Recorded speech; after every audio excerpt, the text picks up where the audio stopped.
Shemai, I'm Hannah. And I'm Charlotte. And welcome to the Purple Sector. So today we are joined by the lovely Mike from F1 Fanatics. Hi girls, thanks for having me on the channel. First off, it's nice to come on and talk about a race, and what a race we've got to kind of talk about today. That's brilliant. But yes, I'm Mike from F1 Fanatics. Also kind of got Stephen and Ash on the channel as well. And basically we kind of just do podcasts about F1, driver ratings, driver rivalries, sort of stuff. Just loads of content about F1. You guys, a bit like you, just fans and enjoy talking about F1 way too much, so we shove it on the internet. Perfect. And we will leave all the links in the description below to their channel, so make sure you do give them a like. And so yeah, Hannah, do you want to kick us off on what has been a bit of a crazy weekend? My first point is from qualifying, which was race for the last time out. Pierre Gasly failed to make it into Q2. He ended up starting P16 on the grid. To us, I was surprised and a bit disappointed. It wasn't his best qualifying performance. It's not the best I've seen him drive the AlphaTauri. And considering Kvyat was further up the grid, I think it was a bit of a weekend to forget for them. Yeah, definitely. I was quite sad when I saw that he went out in Q1 and one extreme to the other. Yeah, it was kind of crazy, wasn't it? Certainly a massive mix of emotions for Pierre Gasly, and it's funny enough, isn't it?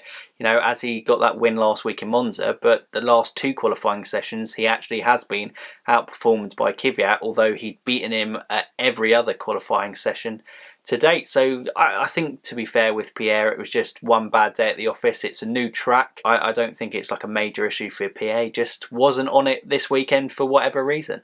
So, Mike, do you want to talk about your quali point? Yeah, so my quali point is wearing a Ferrari top, because obviously it was Ferrari's 1,000th Grand Prix that they've competed in, and they had that livery that a lot of people were unsure about, but once it got on track, I think it actually looked quite a nice livery in terms of that front. But Charles Leclerc, after obviously the shocker in Monza, where I think both drivers failed to make it into Q3, but restoring some sort of pride in the Ferrari name, Charles Leclerc with a very impressive P5 in qualifying. It was just a great performance from him, and his performances I think have gone under the radar this season, because I think he's been brilliant this year, but the car has just been so awful. He has had podiums as well, which I think we forget because of how bad Ferrari have been this year. But it was really nice to see that him back up there, like fighting in Q3 for quality, and to come out P5, obviously behind the two Mercedes and the two Red Bulls. It was really good to see the Ferraris kind of back up where they belong. Yeah, I think it was a good quali performance for him. However, he was massively benefited due to the yellow flag that came out. If you look at it, likely was the Renaults were showing incredible pace. If Daniel Ricciardo had done the same at lap time they'd done in Q2, he would have been in front of Charles. I think he was incredibly lucky. And those Ferrari powers this weekend just seemed a bit off the pace compared to, well, I would say compared to what we expect, but we now just expect bad things from Ferrari. Yes, but Hannah, look, come on, you'll give credit where it's due. Don't forget about the yellow flag, eh? Charles, he's got a P5 in the 1,000th Grand Prix Ferrari. Let them have one moment, because that was probably the last highlight of the weekend for them. Okay, I'll let him have this one. But to be honest, he would have been a lot further down the grid if the yellow flag hadn't come out. So another talking point is my man Lando, because I think this is like the first time in like 15 races, is it, or something like stupid like that he hasn't been in Q3. Thought he was going to do well and get into Q3. Obviously Carlos got into Q3 for the McLaren, so that's good. I think it was actually Carlos's time that pushed Lando out, so it's kind of a bittersweet moment for McLaren. But yeah, hopefully next week he will be back into them Q3 positions and fighting back up there, because that car that they've got this year is like worthy of a Q3 spot. So it's a difficult one. I think this actual set of triple headers, I think he's just struggled a little bit. I don't know if it's like the relentless pace. Obviously he started off the season on a massive high, but Carlos Sainz has kind of grown in confidence, I think, a little bit. He started to find his qualifying form a little bit. Obviously the previous week in Monza, getting that podium, and in the race actually in Spa and Mugello, Sainz has been desperately unlucky, but I think he is just starting to find that way. And the McLaren is a good car this year, but I think it is really a mix of very kind of heavily track dependent. Sometimes the McLaren, like at Monza, looked lightning quick, like it looked so fast. It was the second quickest car out there. It was quicker than the Red Bulls.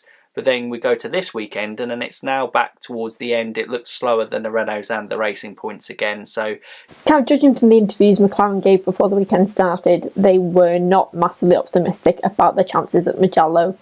I think the thing that surprised me more was that the Renaults outperformed them, because a lot of the time is I'm not expecting the McLarens to outperform the Renaults despite having the same engine, whereas this weekend Daniel Ricciardo was dogged down in practice.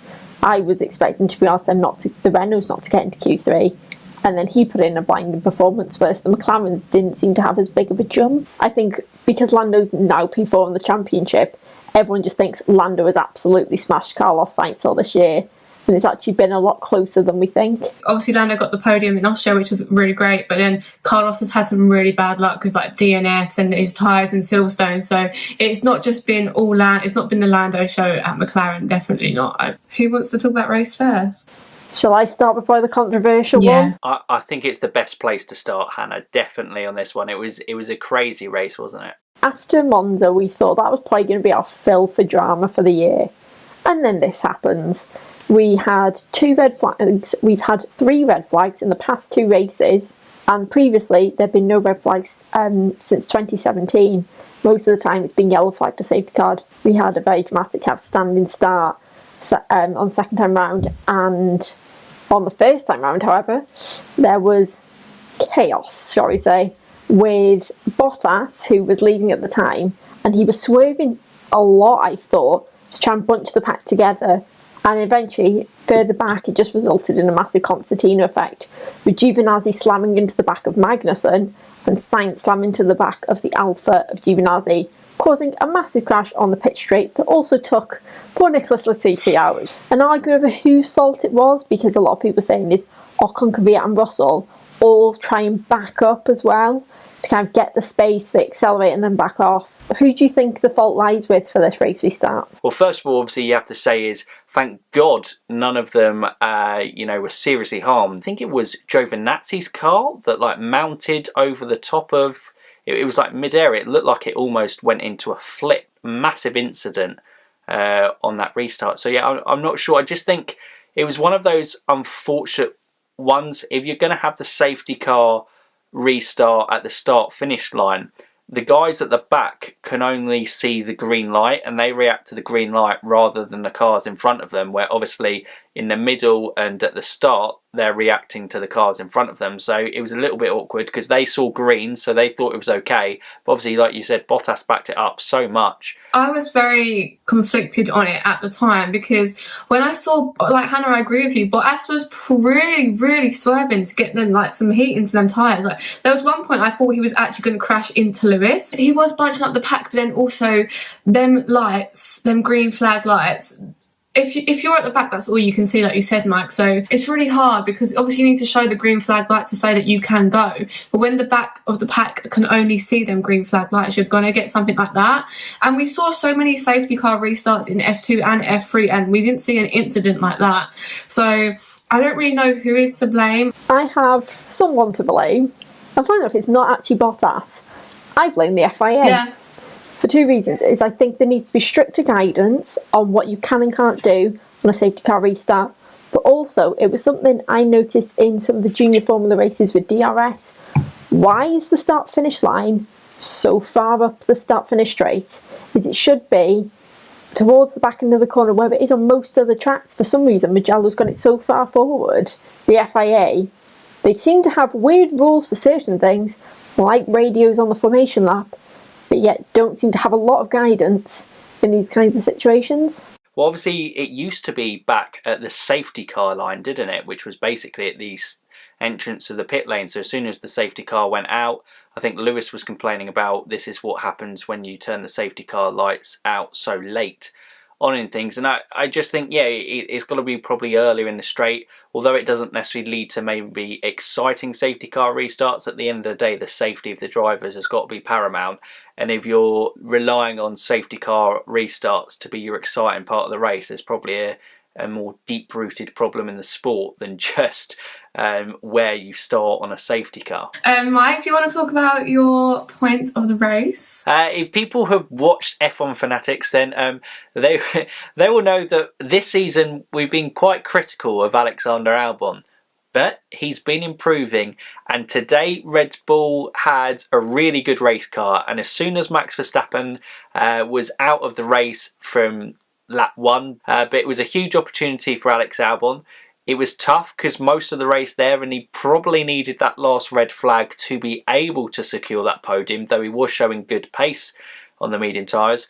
He had an opportunity for the podium and he did take it. I think Alex Albon fans will be glad that Lewis Hamilton was nowhere near Alex Albon on this one, because, you know, when Alex goes for a podium position and Lewis is near it, then he doesn't seem to work out well with Austria and Brazil. But it's fantastic, and it was such a lovely thing. Obviously, we know Alex Albon is just he's such a nice guy, and you can't help but feel happy for him. Like those images after, he had this massive beaming smile when he was being congratulated by the team. As much as Red Bull say that he wasn't under pressure, he was under pressure, and this is a good point. This is what he needs to start doing, getting the bare minimum, which was a podium today. When I watch Alex Albon do any overtake at any corner, I just hold my breath, because I just feel like I get flashbacks all the time of obviously the Lewis instance at Brazil and Austria.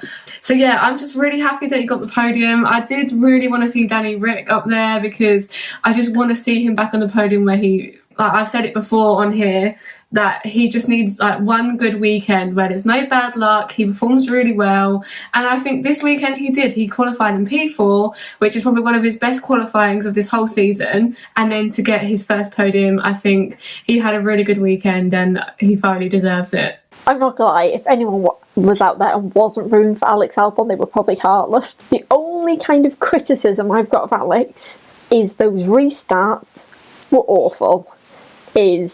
He kept getting bogged down every time, and I watched the interview with Christian Horner afterwards, and they don't know whether it's something with the car and with the Honda engine, but he just doesn't seem to get power off the start, because Max has also had similar instances this year. That's fine. My only thing is he should have been P4 off the line most of the race, probably fighting for first and second, well, for either second and third.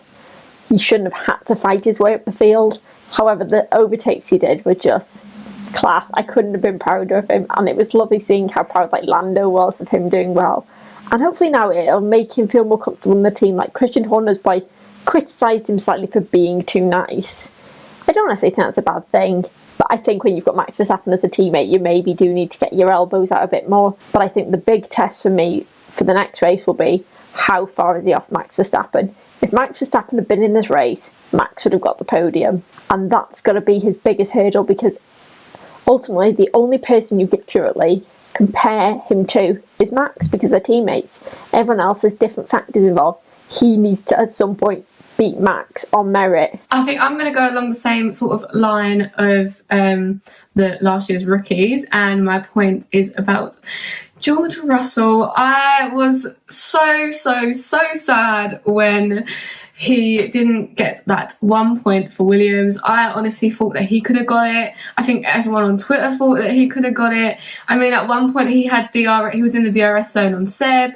I was just thinking, come on, you've got this. Even when I saw that Kimi had a 5-second penalty, I was literally thinking back to like Lando and Lewis in Austria, thinking, oh my God, like he's got a 5-second penalty. If George can get into that 5-second spot, then maybe he'll get the point. It was so close. This is probably the closest that he has been and probably will be in the season. I think with George, he's so frustrating. It's so there. He's so good in qualifying.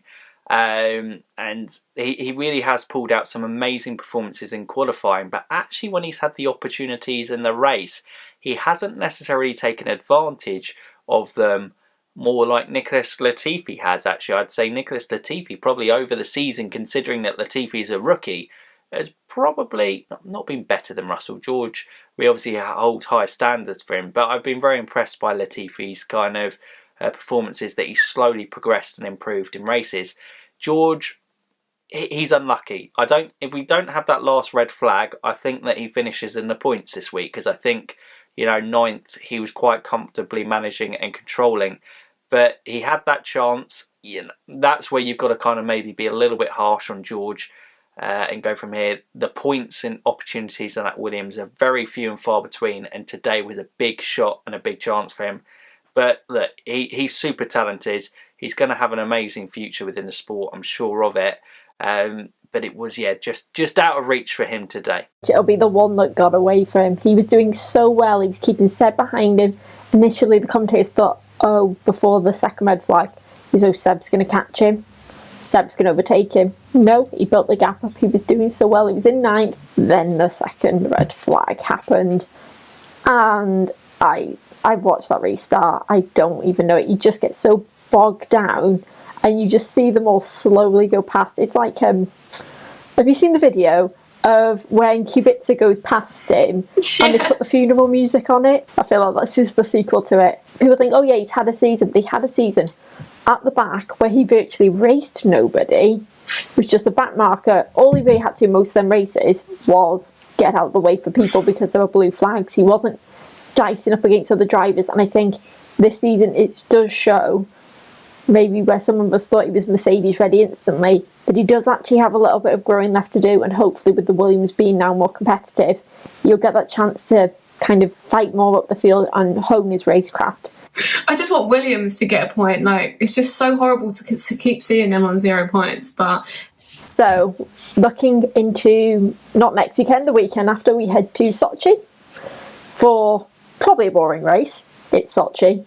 But what are your kind of predictions for qualifying? So who do you think will be on pole position and kind of top three? And who do you think will be on the podium at the end of the race? It's difficult this season because especially the last two races are kind of thrown some ones. But even though Sochi is generally a pretty good track for Bottas, I just can't. I think mentally he seems gone. Something around the Mercedes and Bottas, the whole relationship, it doesn't seem good, and it seems like it's souring quickly. So I'll see Lewis Hamilton on pole, and probably like Bottas and Max P3 as usual in those sort of qualifying positions. And podium, I pretty much see a Mercedes 1-2, and if Max doesn't have any issues, it'll be Max P3. And if Max has issues, it could be another surprise one, maybe another Alexander Albon podium. But I'm going to go with Lewis, Bottas, Max and B. Obviously nice and kind of controversial with that one, clearly not. But yeah, I can't really see much other situation really. Yeah, I'm going to say the same. Lewis, Valtteri, Max for qualifying. I don't know, I'm just going to put a random one out there. I'm going to say that Bottas is going to have an issue, whether he crashes into someone, he has a bad start, or, you know, a Bottas issue, whatever. So I'm going to say Lewis, Max and Lance. I'm going to be boring. I think it'll be Lewis on pole, Valtteri second, Max third, and I think it'll be the same result for the race weekend. I don't see many of the teams kind of fighting it up there. I think Lewis will definitely beat Valtteri both in quali and the race because, as you said, Mike, like the relationship at Mercedes is souring. If you look at the calls during the race, Valtteri was like, whatever Lewis puts me on, I want to go on the opposite, and they didn't. I know Valtteri boxed first, but it's interesting. It does make you think though, was Valtteri saying there were vibrations or he would get the box before Lewis did? So there's going to be a slight bit of psychological warfare in the team now, but I think Valtteri is very much number 2 driver status. But yes, I think that's all for us. So as always, like I said before, all links will be in the description for Mike's channel. And please give this video a like and a comment, and make sure to subscribe to us as well. Mike, thank you so much for coming on. And we will see you in Sochi. Thanks. See you later. Bye.